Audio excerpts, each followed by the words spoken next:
eu vou falar um pouquinho do lugar de onde eu estou falando, né, para a gente entrar nesse assunto. Vamos para o próximo slide, por favor? Então, sou eu, né? Sou eu, perdão. Eu vou fazer minha autodescrição também para quem está aqui, para quem está em casa. Eu sou um homem branco, eu estou com um paletó bege, uma camisa branca, eu tenho uma barba preta, cabelo preto, olhos pretos e sobrancelhas pretas. Atualmente, eu sou professor da Escola da Magistratura do Estado do Rio de Janeiro, da Escola de Serviço Social da UFRJ, onde eu leciono teoria política, e da Fundação Oswaldo Cruz, onde eu estou vinculado ao Departamento de Direitos Humanos e Saúde. E eu aproveito também para passar para o Dr. Franklin uma doação que a gente vai fazer, uma oferta para a biblioteca do Ministério Público, que são 2 publicações que a gente tem. A primeira é Direitos Humanos e Saúde, construindo caminhos, viabilizando rumos, em que a gente tenta discutir aqui, né, ou tenta relacionar as agendas de direitos humanos e saúde numa perspectiva que é muito importante para o Judiciário e para o Ministério Público, que é a garantia de direitos. Ou seja, lá no departamento a gente tem essa preocupação de buscar um diálogo interseccional com as instituições de Estado. E aí eu me coloco aqui à disposição, né, a gente tem um mestrado que a gente desenvolveu agora, já estamos na 2ª turma, né, e eu me coloco aqui para abrir esse diálogo com o Ministério Público, que a gente fez um mestrado desenhado para o Poder Judiciário, que foi um mestrado em Direitos Humanos e Saúde. Então, nós estamos agora acho que já estamos com 40 juízas e juízes do Estado do Rio de Janeiro que estão desenvolvendo, 20 já desenvolveram e 20 estão finalizando dissertações de mestrado relacionando o campo dos direitos humanos e da saúde. Desenvolvemos também um mestrado profissional para as Secretarias de Estado de Saúde do Rio de Janeiro, né? Secretaria de Estado de Saúde e todas as suas, digamos assim, subdivisões, especificamente sobre a temática LGBTI+. E eu acho que seria muito interessante a gente também fazer um mestrado, né, de saúde pública na Fiocruz para o Ministério Público, quem sabe o Ministério Público do Estado do Espírito Santo. A gente poderia ser o primeiro mestrado profissional em saúde pública para o Ministério Público no Brasil, né? Se não me engano, não há nenhum outro relacionando a temática de saúde e direitos humanos, né? Justamente para isso, para desenvolver e cada vez mais incentivar a discussão dessa temática. Voltado para a saúde e direitos humanos, voltado para as temáticas LGBTI+, para a bioética, né, doutora Elda Bussinger, como a gente pode relacionar essas agendas de pesquisa, né? Então, eu passo essa publicação aqui. Também temos essa aqui, que é Saúde, Trabalho e Ambiente, que eu vou passar para vocês, né, uma publicação impressa que a gente também tenta fazer, né, e aí também pensando no Ministério Público do Trabalho, né, como a gente também tem desenvolvido essa temática na saúde do trabalhador, né, em tempos de neoliberalismo, em tempos de derrocada de direitos, né, como é importante pensar na saúde do trabalhador, nessas discussões, sobretudo, de pauperização da classe trabalhadora, né? Então, também fica mais aqui uma oferta para vocês aqui da Fiocruz. E saudar, né, toda a plateia aqui na figura do Fernando Poltronieri, da Faculdade de Direito de Vitória, e mais uma vez um agradecimento, né, a todo mundo do Espírito Santo, e meu prazer de estar aqui com vocês.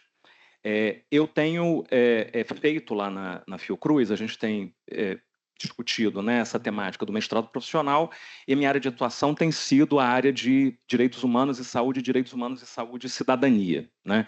Essa é uma publicação que a gente também lançou, esse livro está disponível online, a nossa ideia era facilitar a divulgação científica, facilitar o maior acesso, né, às pessoas e também às instituições para essas publicações que interseccionam direitos humanos e saúde, em que a gente está discutindo a relação entre orientação sexual e identidade de gênero como determinantes sociais da saúde. Então, na perspectiva da saúde pública, muito se discute sobre raça, sobre a questão de classe social, a questão de gênero, mas especificamente sobre orientação sexual e identidade de gênero, nós ainda não discutimos a fundo. Então, nesse trabalho aqui, a gente tenta aprofundar um pouco essa perspectiva, né? Também, né, a gente tem discutido a questão da atenção primária à saúde LGBTI no Brasil, né, em que medida as profissionais e os profissionais de saúde ainda não têm incorporadas na sua prática uma discussão sobre orientação sexual e identidade de gênero, o que afasta as pessoas LGBTI+, do sistema de saúde, um sistema que preconiza a sua universalidade, a sua indivisibilidade, o seu acesso integral a todas as pessoas. Então, para discutir homofobia, precisamos discutir o acesso das pessoas LGBTI+, à saúde propriamente, né? E está muito pequenininho, eu já não enxergo, mas essa é uma pesquisa que essa é uma pesquisa que a gente está fazendo agora. Ah, aqui aparece, né? Essa é uma pesquisa que eu estou conduzindo agora e que eu acho que tem muito a ver com o que a gente está discutindo nesse exato momento, né? Eu chamava atenção para o papel do Ministério Público na defesa da democracia. A partir da compilação de dados da Agência Brasil, Plataforma Observatória e Agência de Adorim, o que a gente observa, né? Existe uma resistência do poder legislativo em reconhecer os direitos das pessoas LGBTI+. Então, vejam, em 1987, o então deputado federal José Genuíno, deputado constituinte, ele reconhece, ele propõe na Assembleia Constituinte o reconhecimento da discriminação por orientação sexual, a partir de uma audiência pública na Assembleia Constituinte, mobilizada por João Antônio Mascarenhas, líder do Grupo Triângulo Rosa, no Rio de Janeiro. A maioria dos deputados e deputadas constituintes votou contra essa proposição. Daquele momento até 2025, só temos 2 leis aprovadas. É o Estatuto do Idoso, salvo engano, o Estatuto da Juventude, que tem alguma menção ali à orientação sexual e identidade de gênero. A cada legislatura, o Poder Legislativo engaveta, né, os projetos de lei e nenhuma lei é aprovada. Então, resta aí ao Poder Judiciário a tarefa de reconhecer esses direitos, que é o que a gente viu, né? O direito à união estável, a mudança de nome e gênero sem necessidade de cirurgia, o reconhecimento do crime de homotransfobia, né, à luz do crime de racismo. Enfim, essa é a situação que a gente vive hoje. No final, a gente discute a importância do Ministério Público, né, nesse cenário em que a gente vive. Mas é importante notar que de 2019 até 2024, tanto no Congresso como nas Assembleias Legislativas Estaduais, e aí esse tema é um tema caríssimo para o Ministério Público, sobretudo o Ministério Público Estadual, foram apresentados 1.012 PLs sobre a temática LGBTI+. Desses PLs, 575 foram favoráveis, 437 foram restritivos, né? Indo um pouco mais nessa temática. Aqueles projetos que foram favoráveis, 121 diziam respeito ao combate à discriminação, 52 à coleta de dados, 83 estavam vinculados a datas de homenagens. E aqueles restritivos, o que eles tinham por objeto, né? Na sua grande maioria, os 109, proibição de linguagem neutra, censura de conteúdo escolar, 68, e censura de conteúdo escolar, na maioria das vezes, é a possibilidade de professoras e professores, né, das escolas combaterem o bullying LGBTI-fóbico, é justamente esse o conteúdo que está sendo discutido, e a restrição de banheiros por identidade de gênero, que perfazem 61 projetos. Outro dado que é importante mencionar, uma prévia dessa pesquisa que eu estou fazendo vai sair publicada, acho que nos próximos meses. Os estados líderes em iniciativas pró e anti-LGBTI+, são São Paulo e Rio de Janeiro, praticamente com quase o mesmo número de projetos. Então vejam que essa disputa, no final das contas, é uma grande disputa civilizatória. Quais são os corpos, quais são as identidades, quais são as orientações sexuais e identidade de gênero que merecem reconhecimento no espaço público. Então, nesse cenário, o papel do Ministério Público já está mais do que claro, ou seja, a defesa dos direitos humanos, ou melhor, dos direitos fundamentais, especificamente com base no que preconiza a nossa Constituição. Na UERJ também eu tenho desenvolvido um trabalho específico sobre a agenda LGBTI+. Esse aqui foi sobre a agenda LGBTI+, no governo Bolsonaro, né? Esse aqui é o livro que o Dr. Gustavo já mencionou, né? E na UF, e aí eu trago esse artigo também, eu não sabia que a doutora Elda estaria presente, mas a discussão inicial desse trabalho, ela foi apresentada aqui em Vitória, em 2023, né? E aí não foi uma discussão tranquila, como muitas pautas naquele congresso. Eu sofri alguns ataques de alguns setores conservadores, porque a discussão era: é possível termos uma bioética queer? Ou seja, uma bioética que considere, enquanto campo disciplinar, a orientação sexual e a identidade de gênero enquanto categorias fundacionais e importantes, né, para a sua perspectiva, né, não apenas para trabalhar com a questão das pessoas LGBTI+, mas especificamente como categorias de análise importantes, né? E aí, nesse artigo aqui, a primeira discussão dele foi feita nesse Congresso de Bioética em 2023, e, posteriormente, ele foi publicado na revista Saúde em Debate, né, como uma perspectiva mais ampliada, né, sobre essa necessidade de desenvolver uma bioética crítica, considerando essas categorias, né? E também, a partir dessas análises, né, sobre a relação entre o que tem sido discutido como ideologia de gênero, eu e o professor Fábio Oliveira, do PPG Bios, lá do Rio de Janeiro, da Universidade Federal Fluminense, a gente aponta que a ideologia de gênero é um dispositivo bioético político, né? Eu pensei nesse termo para designar o quê?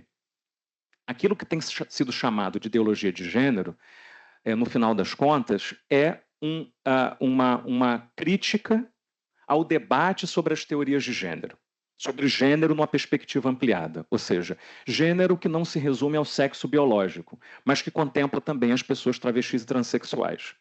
E por que é um dispositivo bioético político?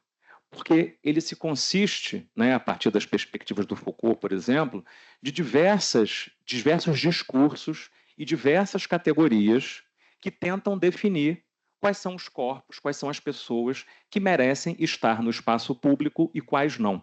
Ou seja, entender que o discurso da ideologia de gênero é um discurso bioético político significa entender quais são as relações de poder que estão naquela discussão, né?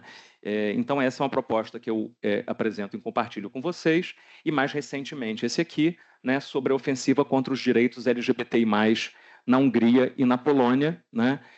E como isso tem a ver com o que a gente está discutindo hoje, haja visto o que tem acontecido nos Estados Unidos da América, por exemplo, sobre a possibilidade, né, do Supremo Tribunal Federal, da Suprema Corte estadunidense, revogar o casamento entre pessoas do mesmo sexo, né? Existe essa possibilidade real.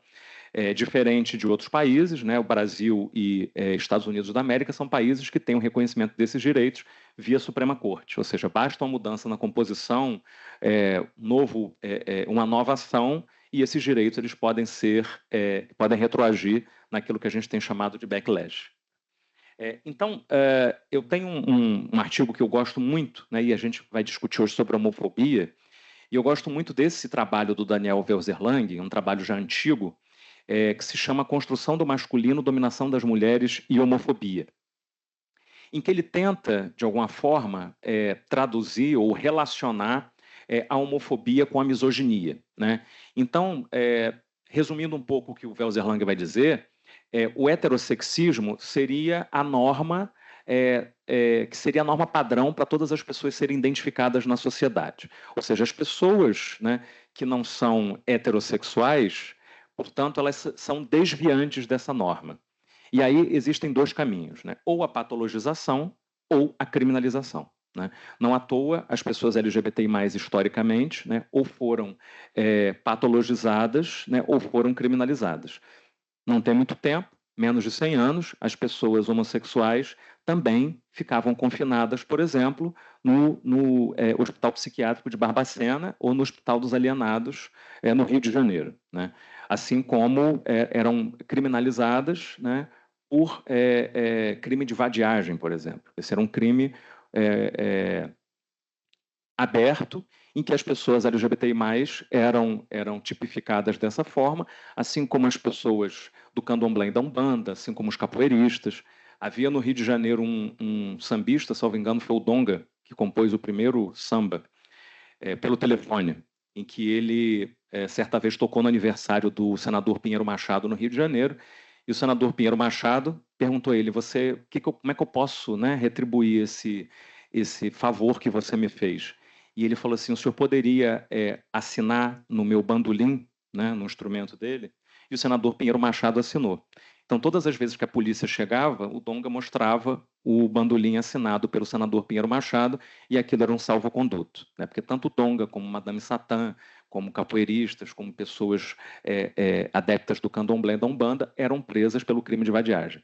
A Polícia Civil do Rio de Janeiro, hoje, né? Já não tem mais esse acervo, mas tinha o maior acervo de arte sacra afro-brasileira do mundo. Mas esse acervo de arte sacra afro-brasileira do mundo não foi recolhido porque havia uma dedicação daquela instituição em reconhecer a arte sacra afro-brasileira como a arte que merecesse o museu. Mas era por conta das apreensões que foram feitas historicamente nos terreiros de Umbanda em Candomblé, no Rio de Janeiro. Então, essa regra, né, do heterossexismo era a regra de superioridade, de reconhecimento das pessoas, né, e que ele vai denominar como casa dos homens. Então, o que seria uma casa dos homens? Hoje a gente poderia pensar que seriam os grupos de WhatsApp, que seriam os clubes de charuto, que seriam, por exemplo, o futebol da quarta-feira. Então, esse clube dos homens que o Welser Lang, esse sociólogo francês, vai apontar, seriam os lugares em que essa masculinidade ela é performada e reafirmada, reiterada. Né? E qualquer conduta desviante deveria ser rechaçada. Então, a homofobia, né, ela é associada muito à misoginia. Por quê? Porque ela é uma forma de rejeitar todos aqueles padrões que vão se diferenciar da masculinidade hegemônica. Então, as mulheres, né, elas são rejeitadas porque são mulheres, porque são consideradas inferiores aos homens, assim como as pessoas homossexuais, porque são distantes daquele ideal de masculinidade que é performado o tempo inteiro. E que a gente, enfim, todas as pessoas aqui certamente em algum momento já ouviram falar, né? Homem não dobra a perna desse jeito, homem não fala dessa forma. Então, essa performance comportamental, o Welser Lang vai caracterizar, né, como um paradigma aí naturalista, né, que vai orientar os comportamentos sociais. Esse é um livro recente, né, que eu sugiro também para a gente pensar sobre a homofobia, que se chama O Fim de Ed, né, do escritor francês Édouard Louis. O Édouard Louis, esse sequer é o nome dele, esse é o nome que ele adotou. Né? Ele retrata, de fato, como foi a vivência dele, né, num lugar, numa região do interior da França absolutamente homofóbica. Né? Ele tinha um sobrenome, agora eu não me recordo, mas era algo como... É um sobrenome que remetia à masculinidade, né? E como ele era um jovem franzino, né, e foi identificado pelas pessoas como alguém mais afeminado ou mais delicado, o próprio sobrenome dele era uma contradição. E ele vai revelar, né, aí nessa autobiografia, na verdade ele escreve vários livros, uma série de livros, em que eles se conectam de alguma forma porque ele está falando da relação com o pai, está de fato evidenciando como foi a vivência dele nessa sociedade do interior homofóbica, e é quase como uma morte, né, daquela pessoa que ele foi para se tornar algo que ele deseja ser. Né? E aí ele vai relatar os conflitos com a classe operária, a falta de entendimento das pessoas que viviam no meio dele com relação a outras orientações sexuais e identidades de gênero. Então, o livro dele, eu acho que é um grande, digamos assim, uma grande referência para a gente pensar os efeitos da homofobia e o nosso papel, né, enquanto pessoas pertencentes a uma comunidade social, no que diz respeito ao combate da homofobia. E aí, né, para a gente pensar a homofobia, eu acho importante também a gente pensar em como a homofobia se desdobra. Né? Ou seja, a homofobia, o termo homofobia, ele precisa ser desdobrado também em todas as orientações sexuais e identidades de gênero que têm sido reconhecidas historicamente. Ou seja, homofobia pode ser entendida como uma aversão a pessoas LGBTI+, mas, de fato, ela diz respeito a essa falta de enquadramento nas normas heterossexuais e cisgêneras dominantes, e aí, portanto, é preciso também defender uma perspectiva ampliada para incluir outras terminologias, por exemplo, lesbofobia. Ou seja, lesbofobia, essa aversão, esse preconceito, essas formas de opressão contra as mulheres, que vai se interseccionar, por exemplo, com a questão do gênero. Ou seja, mulheres lésbicas, além de serem discriminadas porque estão num relacionamento com outra mulher por conta da sua orientação sexual, também serão discriminadas por conta de serem mulheres. Então, existe a necessidade de incluir alguns outros marcadores, como a questão do patriarcado, como a questão da heteronormatividade. Da mesma forma, a bifobia e a transfobia, né? Ou seja, muitas vezes as pessoas bissexuais ou a aversão a pessoas bissexuais, ela vem aí, né, organizada como por meio de discursos relacionados à indecisão daquela pessoa. Então, a pessoa não se decidiu ainda se gosta de homens ou de mulheres, se tem uma afetividade voltada para homens ou mulheres, ou mesmo por conta da promiscuidade, ou seja, pessoas bissexuais são promíscuos. Isso se conecta com aquele artigo que eu mencionava sobre a necessidade de pensar uma atenção primária voltada para as pessoas LGBTI+. Ou seja, em que medida os discursos médicos hegemônicos não reproduzem lesbofobia, bifobia, homofobia, transfobia, né? E transfobia, efetivamente, é o preconceito contra as pessoas travestis e transexuais. E aí a gente vê, por exemplo, o papel dos ambulatórios para pessoas travestis e transexuais. Por que esses ambulatórios existem? Não apenas porque existe a necessidade de desenvolver uma saúde, né, integral específica, ou um planejamento de saúde integral específica para as pessoas travestis e transexuais, mas especialmente porque ainda no nosso Sistema Único de Saúde existe uma discriminação contra esse grupo social. E aí eu acho importante também a gente discutir, né, o papel do preconceito, né, da discriminação propriamente, como uma ação, né, voltada para excluir essas pessoas socialmente, né, e o discurso de ódio. Né, ou seja, o discurso de ódio que vai se traduzir por meio de piadas, declarações públicas, restrição de direitos, é aquilo que Bourdieu vai chamar de dimensão simbólica, ou seja, essas pessoas, esses discursos, eles passam a constar da ordem normal das coisas. Então, quando a gente tem, por exemplo, uma comissão de diversidade da OAB, a comissão de diversidade aqui do Ministério Público, essas comissões elas funcionam como instâncias institucionais para que essas temáticas elas passem a fazer parte das instituições. Por quê? Porque existe já uma naturalidade, né, como a gente está apontando aqui com Bourdieu, da ordem normal das coisas, desses sujeitos normais e dos anormais, do normal e do patológico. Interseccionalidade também é uma categoria importante para a gente, né? Para a gente pensar sobre a homofobia. Ou seja, uma mulher transnegra da periferia, homens gays indígenas, um homem gay afeminado, são pessoas que têm uma chance maior de sofrer violências por conta dessa intersecção de categorias. Né? Ou seja, eu, como um homem gay branco, eu tenho uma chance de sofrer violências baseadas na homofobia menor do que esses outros grupos sociais que eu mencionei. E isso é importante para a gente pensar políticas públicas, como a gente vai ver no segundo painel.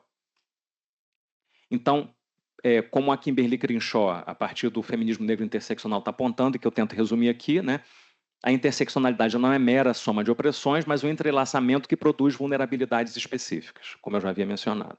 Né?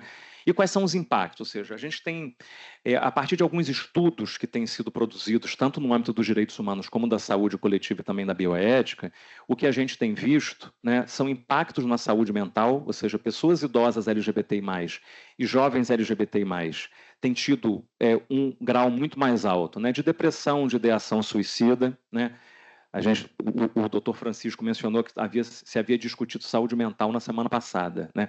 O quanto é importante também nessa perspectiva interseccional pensar na saúde mental das pessoas LGBTI+, que sofrem processos de discriminação, de transfobia, lesbofobia, bifobia, não é isso? Homofobia propriamente. Também, né, barreiras no acesso ao Sistema Único de Saúde, ou seja, um impacto direto na saúde física. Então, muitas vezes, muitas pessoas deixam de acessar o Sistema Único de Saúde por medo de serem chamadas ou serem chamados pelo seu nome que não foi retificado. No caso de uma mulher trans ou um homem trans. Né? Um homem gay, por exemplo, de acessar o serviço público e imediatamente encaminharem ele, quando ele se identifica como um homem gay, né, para um centro de testagem de HIV/AIDS. Né? Porque quase como só as pessoas LGBTI+, né, elas, né, fossem pessoas que eventualmente poderiam ser infectadas pelo HIV/AIDS, né? Poderiam estar em tratamento do HIV/AIDS, seriam usuárias do PrEP. Hoje, o PrEP, né, e a PEP são políticas públicas que deveriam atingir a todas as pessoas. Nós hoje no Brasil somos referência, não só na produção dos insumos, e a Fiocruz tem um papel fundamental aí, mas, sobretudo, no fornecimento gratuito para a população, né? E a gente ainda tem uma carência muito grande na divulgação científica desses medicamentos. E também na educação, ou seja, os relatórios da ANTRA, Associação Nacional de Travestis e Transsexuais, indicam que o percentual de evasões, de evasão escolar das pessoas travestis e transexuais é altíssimo, ou seja, é fundamental que as escolas combatam o bullying homotransfóbico, como vai ser uma das propostas que a gente vai apresentar. Tenho pouquíssimos minutos, né? Eu tô controlando aqui. Tá ótimo, obrigado. Então, para a gente ampliar um pouco mais essa reflexão, né? Isso gera, né, impactos na economia. Por quê? Porque as pessoas não conseguem ser empregadas em função da sua orientação sexual e identidade de gênero. Isso ainda é um entrave muito grande. Cultura e participação política, né? O que exige, portanto, depois de tudo isso que a gente viu, a necessidade de intervenção estatal por meio de políticas públicas, que é o que a gente está discutindo nas conferências de políticas públicas LGBTI+.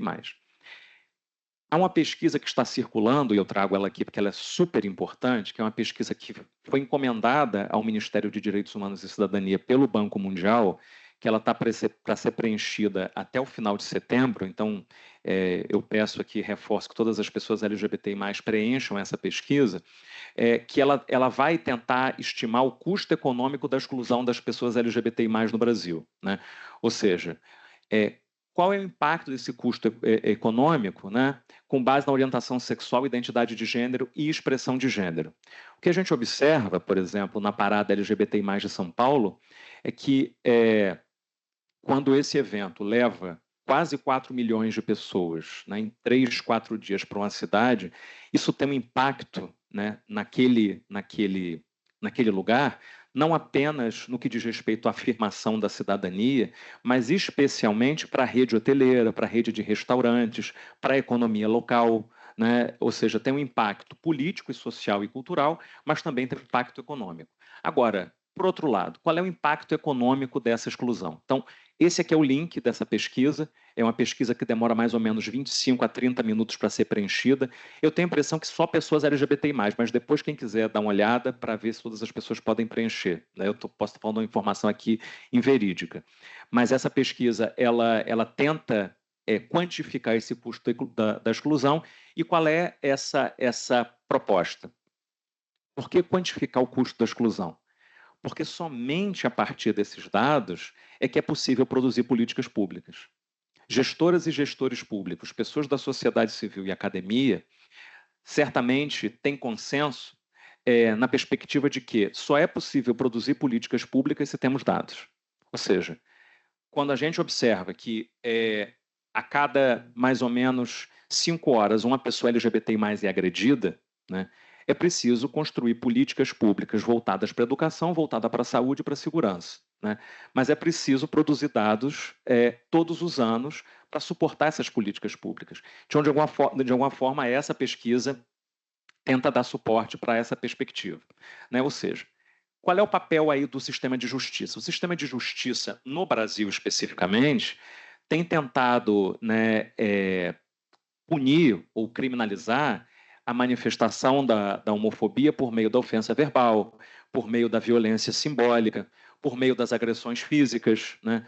Mas essas violências, né, hoje, elas já entram numa outra categoria que também para o Ministério Público é muito importante, que, como também o doutor Francisco mencionou na sua fala de abertura, ela hoje adquire uma nova roupagem, que é o discurso de ódio nas redes sociais. Então, hoje é uma pauta urgente, também uma perspectiva democrática, né, a responsabilidade e regulamentação das big techs. Ou seja, as redes sociais, e a doutora Elda também é uma discussão sobre bioética, né? Ou seja, a gente tem a discussão sobre o armazenamento de dados pessoais e os impactos bioéticos desse armazenamento, mas não temos uma discussão efetiva sobre, na perspectiva bioética, do armazenamento de dados, por exemplo, pelas grandes big techs, pelos algoritmos e a responsabilidade dos discursos de ódio. O que as big techs têm alegado ultimamente é que as páginas e as pessoas individualmente são responsáveis pelos discursos que elas propagam, ou seja, não querem assumir uma responsabilidade para regular esse discurso, né, no ambiente virtual. Isso para as pessoas LGBTI+, a gente viu recentemente agora sobre a discussão da adultização de crianças e assim, enfim, o que aconteceu na última semana, como é necessário trazer essa discussão por meio de audiências públicas, e aí o Ministério Público Federal e o Ministério Público Estadual também têm um papel muito importante nesse debate, né? E aí, mais uma vez, trazendo para o nosso debate também, é importante nomear, né, e é importante caracterizar essas formas de violência, ou seja, pensar que a violência LGBT-fóbica se desdobra em bifobia, em transfobia, em lesbofobia, mas também pensar de que forma essa violência se materializa, e os crimes digitais são a violência que cada vez mais tem crescido, sobretudo na perspectiva das eleições, em vésperas de eleições, com relação às pessoas LGBTI+. Eu não vou falar muito dessa base legal para o enfrentamento, porque, de fato, eu já falei no início, que são aqueles precedentes do Supremo Tribunal Federal. E aí vejam como a gente vive num déficit democrático. O reconhecimento da LGBTfobia convocou o parlamento a criar uma lei reconhecendo a LGBTfobia em até um ano. Isso não foi feito até o presente momento. Ou seja, o que a gente vê, de fato, é a judicialização dos direitos LGBTI+, por pessoas que não foram eleitas, né? E, de fato, esse déficit no reconhecimento do parlamento enquanto uma instância de democratização no Brasil, por meio da produção de leis, né? Ou seja, toda a nossa base legal para o enfrentamento, ela vai seguir a nossa legislação antirracista. Quais são os desafios principais no que diz respeito ao combate da homofobia ou da LGBTfobia? É a prova e tipificação, efetivamente a resistência institucional. Então, aquelas pessoas que advogam e trabalham com direitos humanos sabem o quanto é difícil, né, de fato, reconhecer o crime de racismo, e com relação à homofobia, pelo menos no Rio de Janeiro, tem sido tão exaustivo quanto o reconhecimento do crime de racismo, né? No que diz respeito à qualificação como injúria racial, né? A morosidade processual também, a subnotificação, muitas pessoas não desejam reconhecer ou registrar esse crime, e as disparidades regionais. Nós temos uma lei de 2015 que pune no Rio de Janeiro estabelecimentos comerciais, mas ela ainda está pendente de regularização. Ela é uma lei que foi proposta pelo deputado Carlos Mink, deputado estadual, mas ainda não foi plenamente regulamentada, por exemplo. E aqueles casos emblemáticos, né, que eu acho que ainda, né, trazer eles à memória é importante para a gente pensar nos impactos da LGBTfobia e da homofobia na sociedade. Um dos mais impactantes, né, diz respeito à Verônica Bolina, né, uma mulher trans travesti em situação de privação de liberdade, em que ela teve os cabelos raspados, né, ela foi filmada pelos policiais num presídio masculino, e essas fotos foram publicizadas em 2015. Ou seja, existe, portanto, a necessidade de entender ainda no Brasil, de reconhecer a LGBTfobia como uma violação de direitos humanos básicos. Ou seja, é um tema ainda urgente. E a importância da prevenção, ou seja, eu trago alguns elementos aqui para a gente pensar na construção de elementos de prevenção que se estabelecem por meio das políticas públicas, e essa é justamente a proposta das conferências, né? Ou seja, o que as conferências, eu não vou entrar propriamente nesses detalhes, mas eu venho aqui lá do Rio de Janeiro participando aí na construção de 11 conferências, ou seja, foram 11 conferências regionais, 10 conferências regionais, uma conferência municipal e uma conferência estadual que durou 3 dias com 700 pessoas delegadas, que terminou sábado passado, em diversos eixos temáticos. Quais foram os principais pontos que essas conferências regionais no Rio de Janeiro trouxeram e que se harmonizam com as necessidades da população LGBTI+, que eu apontaria como necessidades prementes? Primeiro, a inserção no currículo escolar de orientação sexual e identidade de gênero como categorias temáticas, ou seja, a necessidade de discussão dessas categorias trabalhadas transversalmente, né? Sobretudo no que diz respeito à formação de professoras e professores para combater o bullying LGBTfóbico. Os ministérios públicos do Estado têm tido um papel fundamental, por exemplo, em denunciar essas leis, né? Leis que, com base na BNCC, na Base Nacional Curricular, visam integrar essas temáticas no conteúdo, né, nos currículos escolares, e projetos extracurriculares que são fundamentais não apenas para envolver, né, alunas e alunos e professores, mas também as famílias.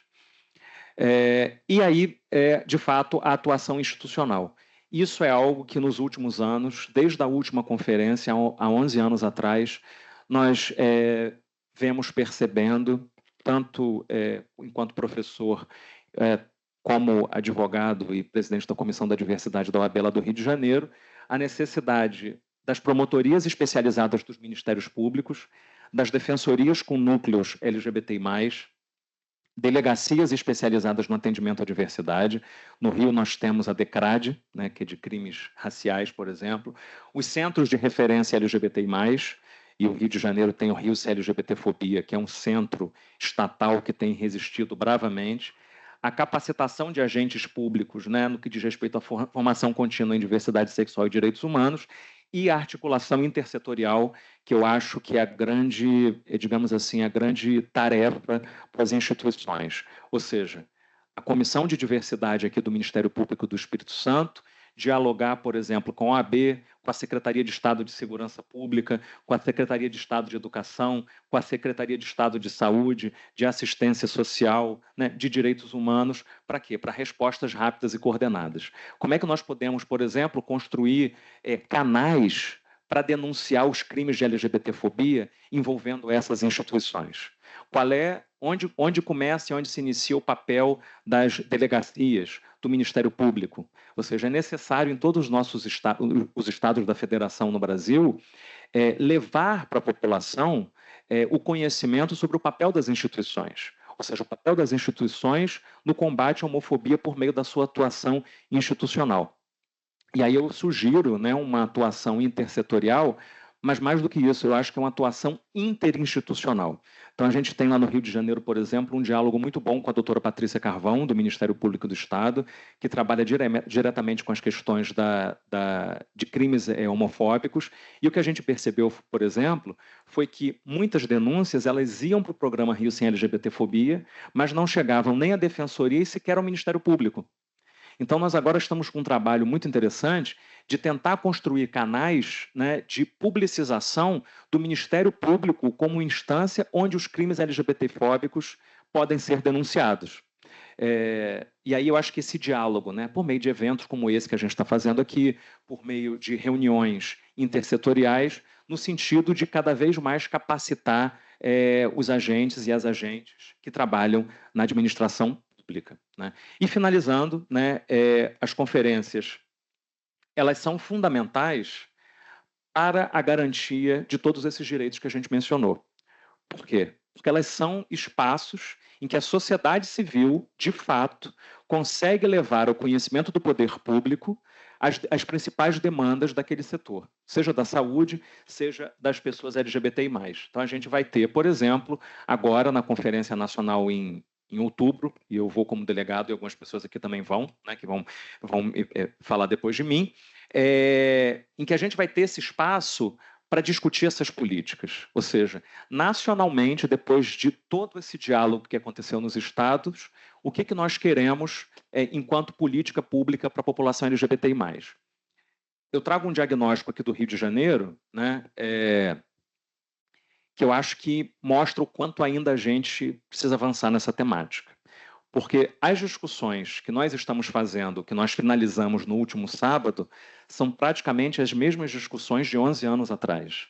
Ou seja, precisamos de educação, precisamos de segurança pública, precisamos de políticas públicas específicas na área da saúde para combater a violência LGBTfóbica. E aí eu acho que as grandes possibilidades e expectativas é a ideia de democratização de formulação de políticas públicas e de garantia de representatividade real.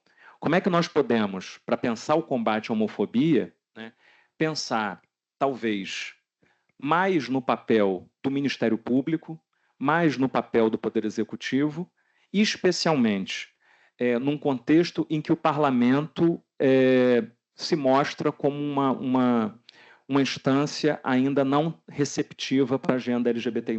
Ou seja, no final das contas, né, eu gosto muito dessa, e me encaminhando aqui para finalizar as minhas reflexões, eu acho que a gente não pode, de fato, se considerar uma democracia plena no Brasil enquanto ainda há pessoas negras, pretas e pardas que morrem em operações policiais, enquanto os índices de violência transfóbica, né, LGBTfóbica, mas especialmente transfóbica, ainda são um dos maiores do mundo, enquanto, de fato, nós ainda não temos o reconhecimento das pessoas LGBTI+, enquanto sujeitos de direitos.